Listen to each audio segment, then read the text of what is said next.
Hello, everybody. I hope you're having a wonderful, as you guys call it, the hump day.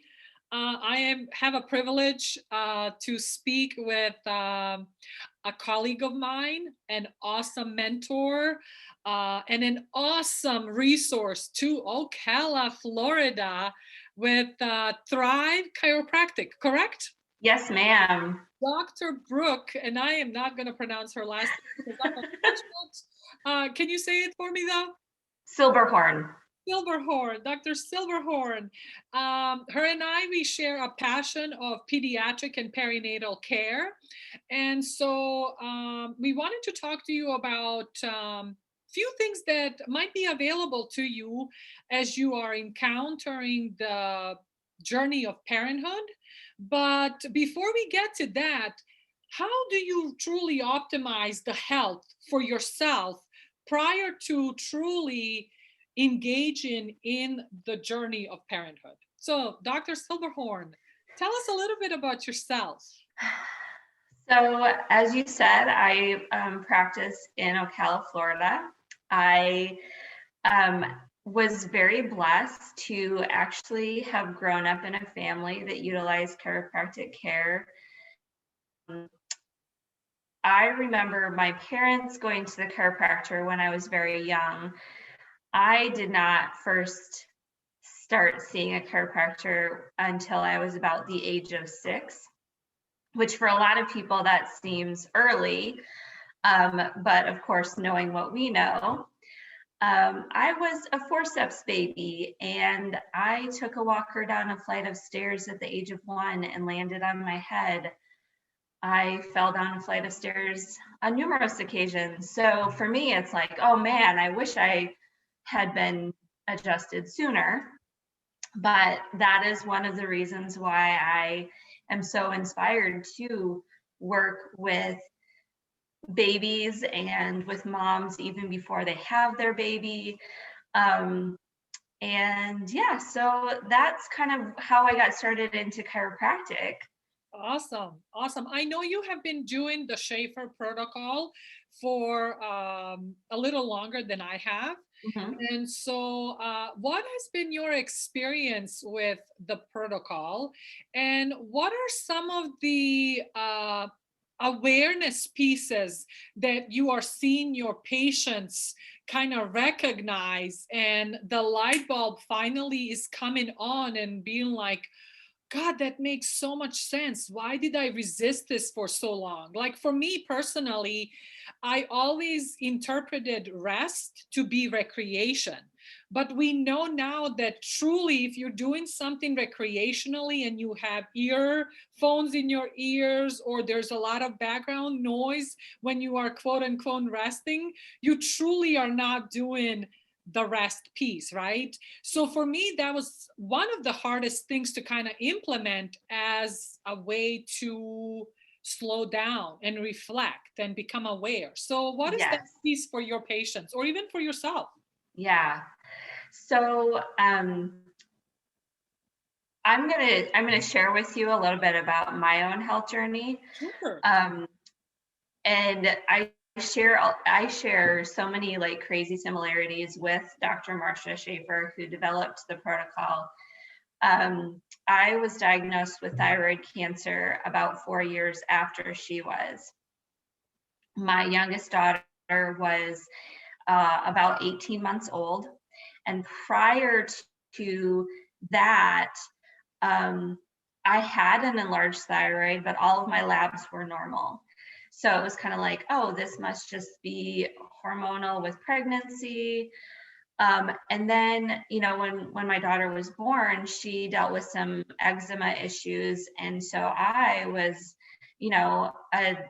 a diligent mom. I was laser focused on trying to figure out what was causing her eczema issues and address diet, did all of these things, and there was no rhyme or reason.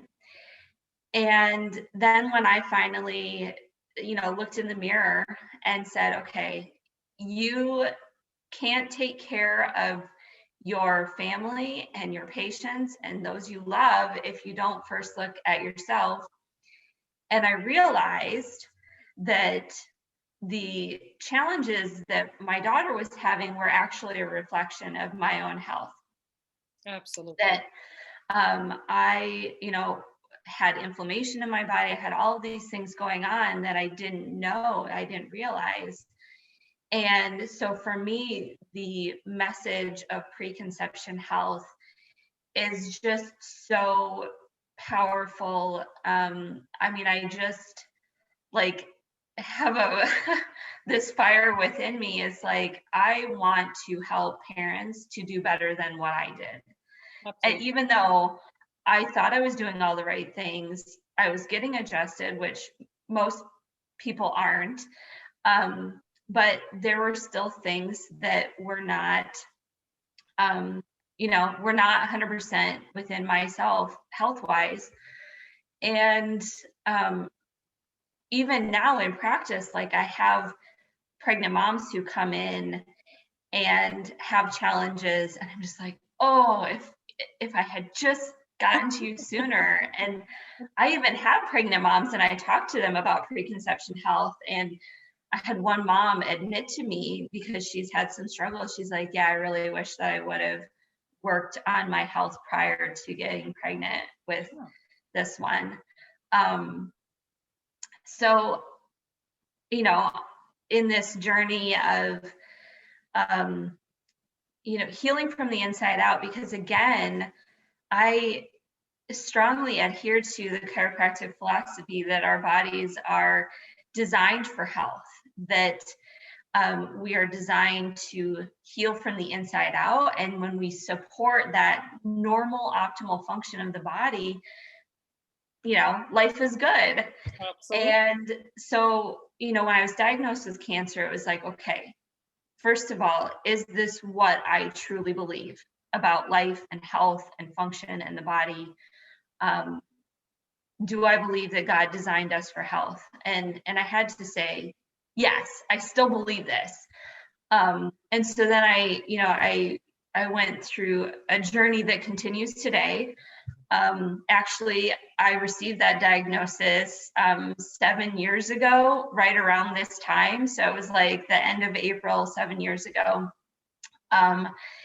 And so, I feel like the journey of healing for me continues. Like a couple years ago, I did a lot of work on myself mentally and emotionally. That continues.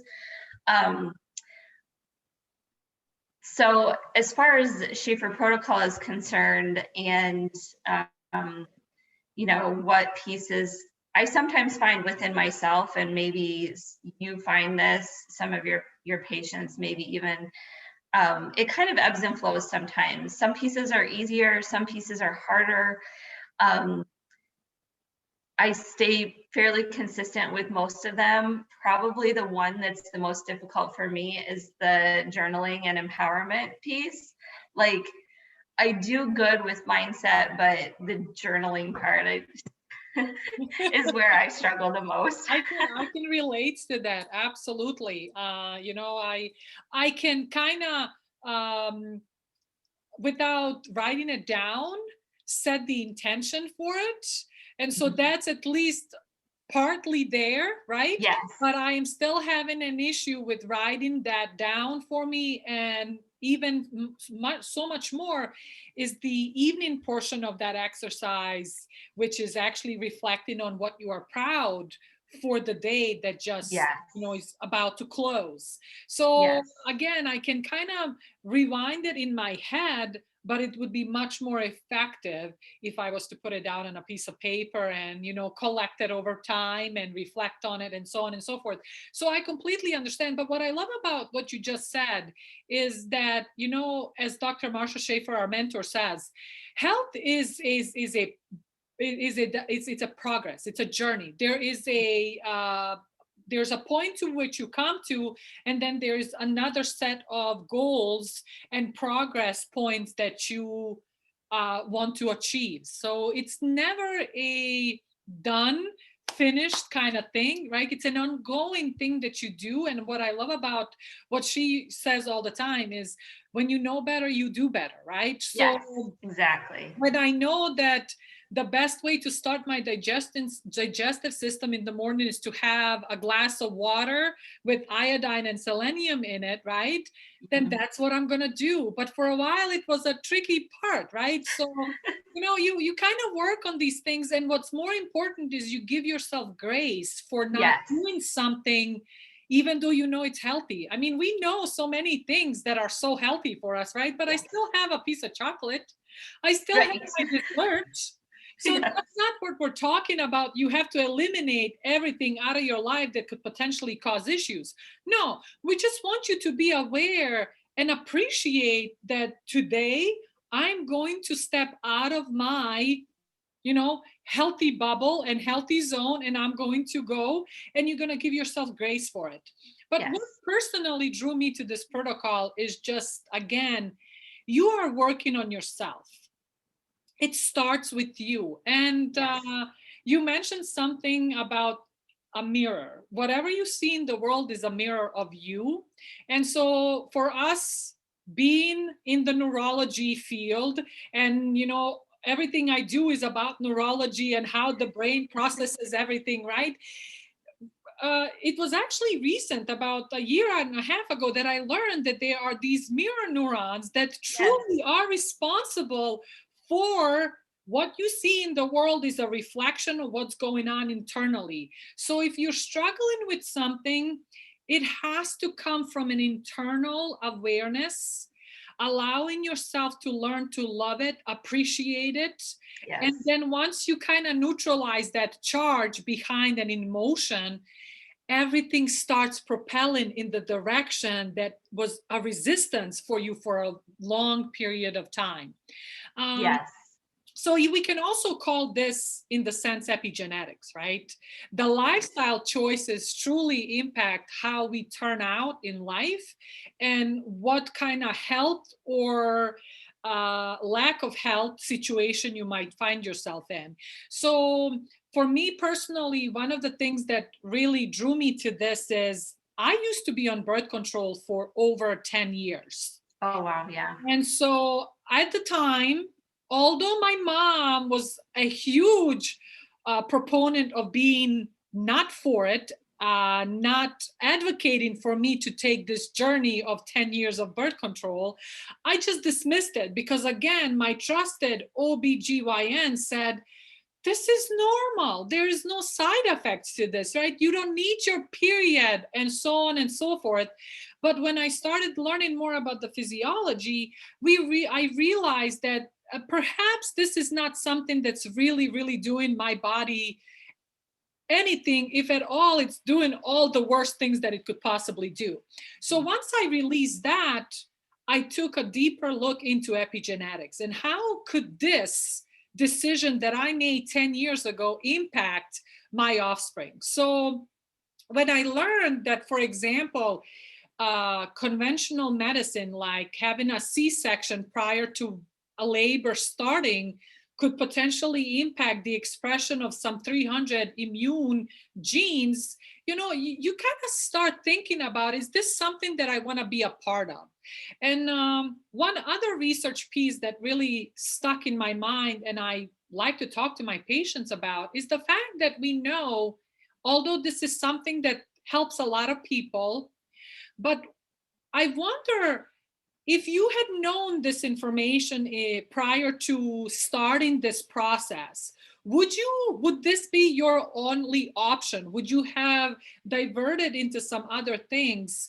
Like we know that the first IVF baby and most rainbow babies right now, through research, they are not able to naturally conceive. So mom and dad, we all want best for our children. But if you know that you're potentially passing on these emotions and these challenges that you're currently facing because you want to have that child, and you know that you could potentially impact their emotional health and their ability to create offsprings themselves, would you go through this? What is your thought on that? Yeah. One of the things that I think, I mean, with anything, for so long, we've heard the message that, well, it's just my genes. I've got bad genes. You know, heart disease runs in my family, cancer runs in my family. Um, and, and, you know, it, we're getting to the point now where infertility runs in my family. And it's such, I, I hate to be harsh in saying this, but it's a lie. It's a lie that we are choosing to believe. And my heart breaks because I want so badly to empower not only people who are struggling with infertility, but people who just are stuck in a story, whether it's cancer or heart disease or diabetes or whatever it is, that you have the power to change your life and the trajectory of your family's lives by the choices that you make. And so, you know, for me, it's a story of empowerment and knowing that, you know, several years ago when I was a student, which was a long time ago, I had the opportunity to hear um, a, a chiropractic speaker, and he was probably one of the first that I heard the epigenetic message from.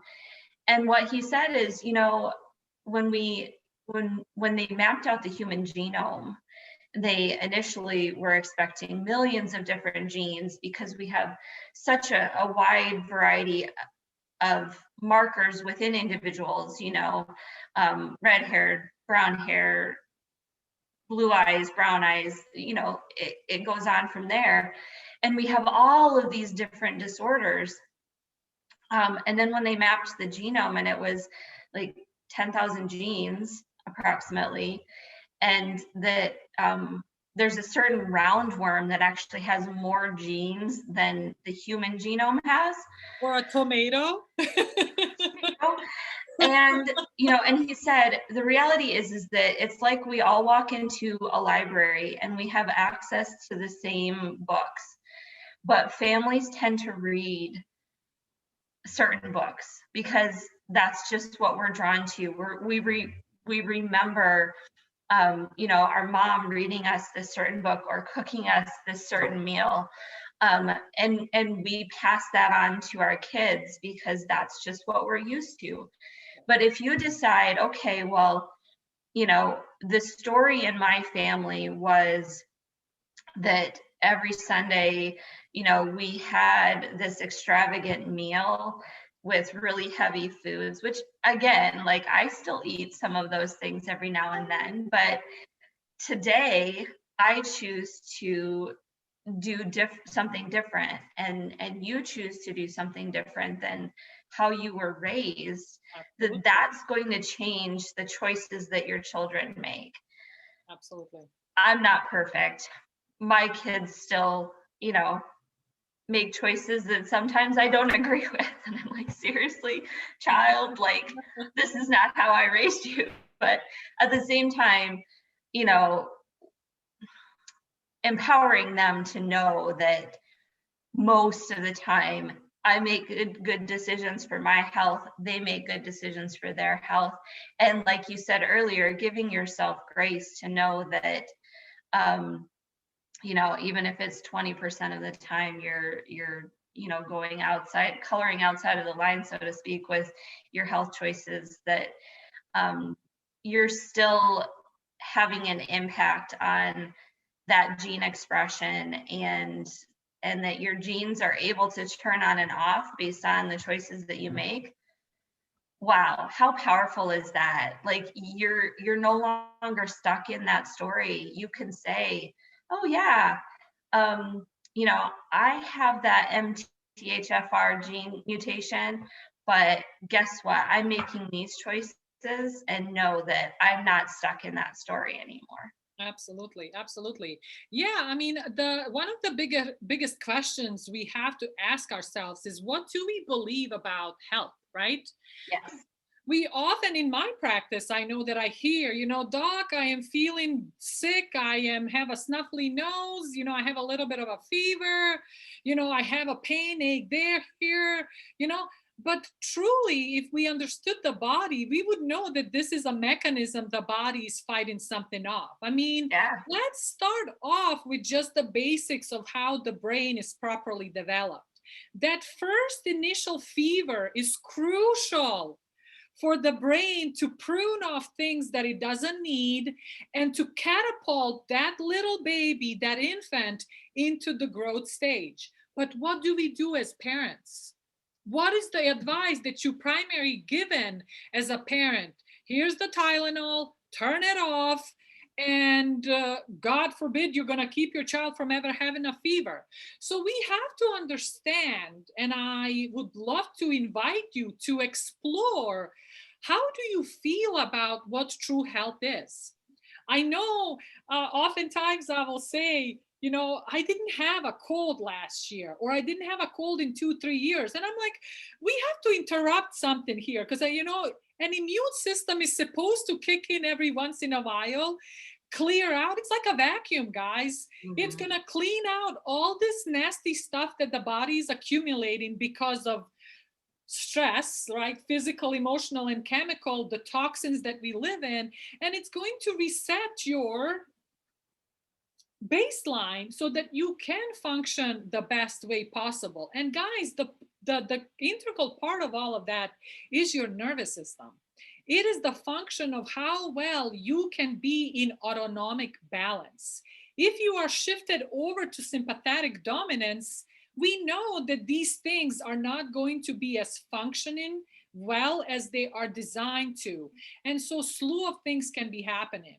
So when we talk about how can a chiropractor help you have a better expression of life, have a better growth, development growth for a child, or how can it help you and your partner have a optimal and better outcomes of fertility naturally as you are designed, is simply by taking you out of sympathetic dominance, which we know most of us live in because that's our platform, guys. The world is conducive to sympathetic dominance, so there's no avoiding it. We just have to be aware on how to we minimize stressors, but also how do we work with the system in the body that's responsible for taking in this stress and doing something with it that is going to be productive for the body as opposed to detrimental to the body. Yes. So, um, again, it's a very integral part of your fertility journey. And again, we're talking about preconception health, but let's think about that term. You're going to be in preconception health the minute the pregnancy is over. So it's either before the pregnancy or after the pregnancy, right? There again, it's a point of progress. It's a journey. So you're always going to come back to, how do I make sure I am nutritionally supported? How am I going to make sure that I am, movement supported, that I am in, taking the right supplements that are needed? So, Dr. Brooke, I know that you and we consume different supplements, right? Mhm. But what I love to tell my patients about the supplements that I recommend is, I'm not taking these because they treat XYZ. I take them because they're an essential part of how the body regenerates, regrows, renews, and heals. I take omega 3s because I know they're required for the brain to regenerate itself, for every cell in the body to properly repair. I don't care whether I have a problem or not, but I take Mhm. it because that is what the body needs. So Yes. I would like to ask you to think about it. What are you doing for the body that's replenishing the things that the body needs? You Mm. and I are a car. I love, one of my patients says, Dr. Alex, I recognize and I realize that all this time you've been talking to me, you were telling me I am a car. And if you don't take it for maintenance, and if you don't invest into how well it's going to run, it's going to break down on the most important journey of your life, which is going from point A to point B. And I said, yes. Yes. And this is a patient who comes into my office, and he's like, I just want you to get me out of pain and I'm out of here in 3 months. And I said, absolutely, that's your prerogative and we can get you there. He's been with me for over 2.5 years. Yay. So tell me a little bit about, how do you feel about, again, the protocol as is, and why did you choose to do it? Again, I shared my story why I chose to do it, but why, again, are you recommending some of these shifts for yourself as well as your patients? You know, I've come on this journey, and there were some things that you said that just, totally resonated with me and reminded me of some different things. When I first started in practice as a chiropractor, I worked in an office where, they had this shelf of all different kinds of supplements, and it was like, A through Z, and they would educate patients, oh, this supplement is good for this thing, and it just frustrated me to no end, because I was like, we're just creating a natural pharmacy, and we're still in that pathogenic viewpoint where it's like, I have this problem, and so I'm going to do this or take this to get rid of that problem. And that never resonated with me, even though I didn't even really know the word salutogenic at that point. And so that's one of the things that I just love about the protocol, is that it comes from a salutogenic stance, where we know that the body is designed to function and be healthy. And so we're going to do what supports that. The actions that we take by getting adjusted, by eating a real food diet, by staying hydrated and taking the supplements that we take, it's not because we have a problem. And maybe you do. I mean, I have health challenges, but I'm not doing these things because I have health challenges. I'm doing these things because I know that by doing them, I'm supporting optimal function in my body. And then because my body is designed to self-heal, self-correct, self-regulate, that if I'm supporting my body's function, then it will take care of all of the challenges that I'm facing. And so hopefully that answered that question. Absolutely, yes. So yeah, I mean, when we again take into a deeper look into ourselves, we are able to identify what are we able to tolerate and what are we not able to tolerate. But I think that question is often missed, right? Mhm. That question is often left out in the ethers and nobody really considers it. What are you okay tolerating? Like I said earlier, guys, I was okay tolerating my OBGYN or my primary doctor telling me this is what you need. There are no side effects, even though every time she switched my birth control pills, I gained 15 pounds, and she dismissed it and said, birth controls do not, fluctuate your hormonal system. There's no way you could be gaining weight. What are you eating? Okay. And I'm like, I exercise 5 times a week. I do Pilates and yoga. What do you mean? So again, we get dismissed oftentimes because, again, we don't know better and we're trusting somebody that we believe has our best interest at heart. And they do. And what's interesting, they do, but their tools are completely different. Yes. They don't always work with the normal physiology and the way the body is designed. It's designed to suppress things, which gives you a false sense of security that everything is okay. Mm-hmm. Right? So I want you to consider again, what are you tolerant for? What are you willing to ask different questions with respect to potentially your fertility issues? And how much of that is somebody else's contribution. Because what we find through research and through this protocol is actually 50% of infertility issues is related to the male factors. It's coming from Mhm. your partner who is probably went through a semen analysis. They checked him off and said, buddy, you're fine, you go sit by the side and just pat me on my back because I'm destroying my health for something that we're going to be as a collective, as a group, as a couple creating. So I think that's another reason why this protocol drew me in. It's Yeah, not a one woman show. It's right. not designed for you and I to go through this on by ourselves. We, our partners, first of all, go through this so that they can have self discoveries about their health, but also it allows us to create the partnership that truly was the reason why you decided to say I do or live and inhabit the same household.